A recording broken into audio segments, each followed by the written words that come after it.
Dựa trên nội dung lời bài hát, có thể thấy cặp đôi này đã chia tay, nhưng vẫn còn yêu thương và trân trọng những kỷ niệm đã qua. Một số chi tiết nổi bật cho điều này là: 1. Sự hồi tưởng và tiếc nuối. Nữ hát: hẹn gặp lại anh trong những giấc mơ, đẹp như đã từng với em. Điều này cho thấy cô gái vẫn nhớ đến người yêu cũ, nhưng thực tế tình yêu đã không còn trọn vẹn và chỉ có thể gặp lại anh qua giấc mơ. 2. Thừa nhận đã từng hạnh phúc. Vì dù sao chúng ta cũng đã từng là hai người hạnh phúc nhất trên đời. Cả hai đều nhìn nhận rằng mối quan hệ đã khép lại, nhưng họ đã từng có những khoảnh khắc đẹp đẽ nhất. 3. Tiếc nuối về thời gian. Nam hát: thời gian giá như biết chậm lại, để mình đừng xa nhanh quá.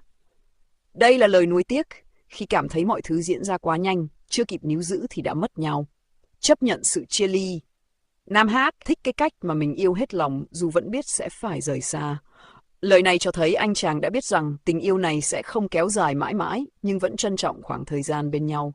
Nhìn chung, bài hát thể hiện cảm giác tiếc nuối, đau lòng nhưng cũng đầy sự biết ơn về tình yêu đã có. Đây là một kiểu yêu chia tay nhưng không oán trách, mà vẫn dành cho nhau sự trân trọng và mong điều tốt đẹp.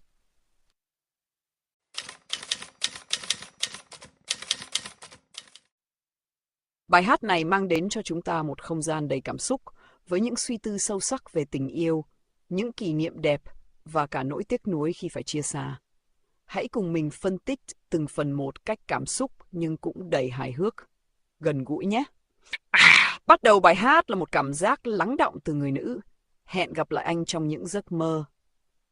Em chìm vào mỗi đêm. Đây là một lời chia tay nhẹ nhàng nhưng đầy tâm tư. Câu hát như thể là một lời thầm thì, một lời hẹn hò không nói ra mà chỉ có thể gặp lại trong mơ. Không gian này rất gần gũi với các bạn Gen Z, những người đôi khi không muốn thừa nhận cảm xúc của mình nhưng vẫn muốn giữ lại chút gì đó đẹp đẽ, mơ màng trong lòng. Câu hẹn tình yêu mới đến bên anh, đẹp như đã từng với em, lại mở ra một sự trưởng thành trong tình yêu, khi người nữ đã chấp nhận và hy vọng cho hạnh phúc mới của người cũ. Đây là sự mạnh mẽ, một chút đau mà ai cũng từng trải qua, nhưng rồi sẽ đi qua để lại chỉ những ký ức đẹp. Giọng nam trong bài hát này thể hiện một cảm giác hoài niệm về những tháng ngày đã qua, với những câu như chớp mắt anh lại quay về mùa hạ, khi hai chúng ta vẫn đang xa lạ. Đó là sự trở về một thời gian xa xưa, nơi tình yêu vẫn chưa nở, nhưng khi nhìn lại thì mọi thứ đều quá đẹp đẽ và ngọt ngào. Em thật quá đáng để yêu.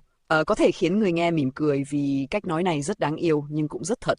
Đó là sự quá đáng của tình yêu, khi mà mọi thứ trong người bạn trở nên quá tuyệt vời để có thể rời bỏ, để có thể quên. Một chút hài hước nữa, khi anh chàng hát như là ánh sáng, trong bóng tối em tìm thấy anh.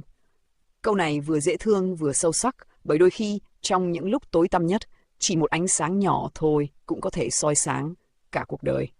Đó là cảm giác yêu đến ngập lòng, yêu đến mức chỉ cần một ánh mắt, một nụ cười của người ấy cũng đủ để khiến ta quay cuồng trong hạnh phúc. Tình yêu này như cơn mưa thanh xuân, tôi lại nghĩ về những cơn mưa đầu mùa, mưa nhanh nhưng lại đọng lại trong lòng người yêu những dư âm khó quên.